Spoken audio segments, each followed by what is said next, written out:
But I want to get to the story that I saw yesterday, and I must admit, my first reaction when I heard Bud Selig got paid more than $18 million in 2007 was to choke on my vomit.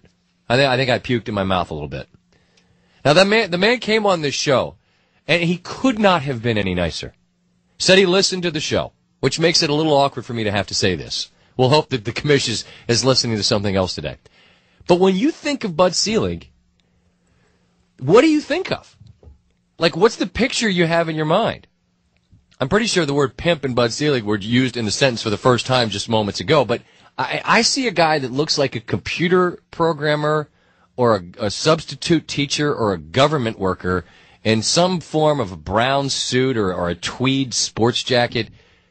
It just seems like a ton of money for a man that isn't exactly dripping charisma and who many point the finger at as being responsible for baseball's steroid bloated past. If not responsible, at least complicit in it for looking the other way.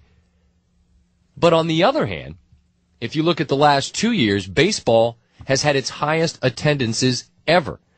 Not this past season, but the season before, all-time record, over 79 million. Last year was a little less than $1 million off from the 79 million and change in 2007, the year that he got paid $18 million. Now, when you consider that gas costs last summer were the highest they've ever been. What was gas around here? What was it? 420? I don't remember. It's 450. I mean, I have a big old honking SUV, and I can just remember that you put your card in, and it only approves it up to like $75, and I couldn't fill my tank. It's a disaster. I mean, you all know the drill wherever you live around the country. And then, the bottom fell out of the market. That was sort of late in the baseball season. But when you consider that if your discretionary income was maybe taxed or squeezed last year, it was tough to go out to the ballpark, I'll just sit at home and watch it on TV. I think it's pretty remarkable that the last 2 years baseball's done this well. Now, I don't know if you give all the credit to him, but I think you have to give the man the nod there for something. But it's just comical to think that in 2007 he made more than all but apparently 4 players, and they were all Yankees. Imagine that. Red Sox fans like, see? Yeah, you got the second highest payroll, fella. It was Jeter, A-Rod, Giambi, and Clemens. And again, just to tie it all back around to the top with some of the issues that have occurred on Selig's watch, Giambi and Clemens both linked to steroids. Giambi admitting it and moving on, and Clemens denying it, and people misremembered. And as we mentioned a little earlier, the McNamee story that supposedly there are needles that have his DNA on it. That's all espionage, cloak and dagger, like a movie. But just the question I have about Selig is, what's the man most known for? And in my opinion, I see him sitting at the All-Star game thinking, what are we going to do? In Milwaukee, in his stadium, they tie. A tie in the All-Star game. Then there's this year's All-Star game where, who was it, David Wright that said he was going to pitch? And then they made the winner of the All-Star game get home field advantage, which is one of the dumbest rules in sports. That and college overtime. I waffle on which is a dumber rule. And then there's the steroid issue.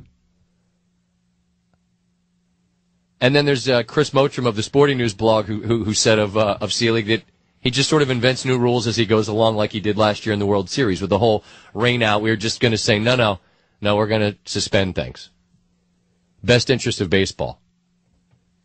So the list of accomplishments doesn't feel like I look at David Stern, and David Stern apparently is in the $10 million range.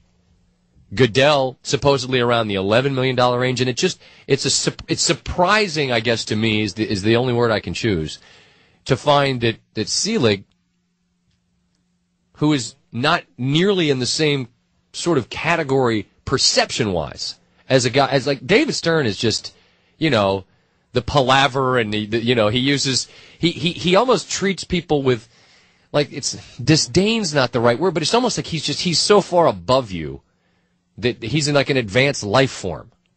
And he's done a hell of a job lording over the NBA. Goodell, same type of deal. I mean, he comes in, new sheriff in town, Pac-Man screws up, you're out for the year, and he just seems like a guy you wouldn't want to cross paths with. And again, I look at Bud Selig and I just think if I went in his house, there'd be plastic on the sofas and it would smell bad.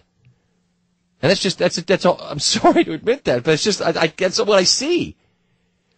And then what you realize is, no. If you went in his house, he'd have a nice house, man. $18 million in a year.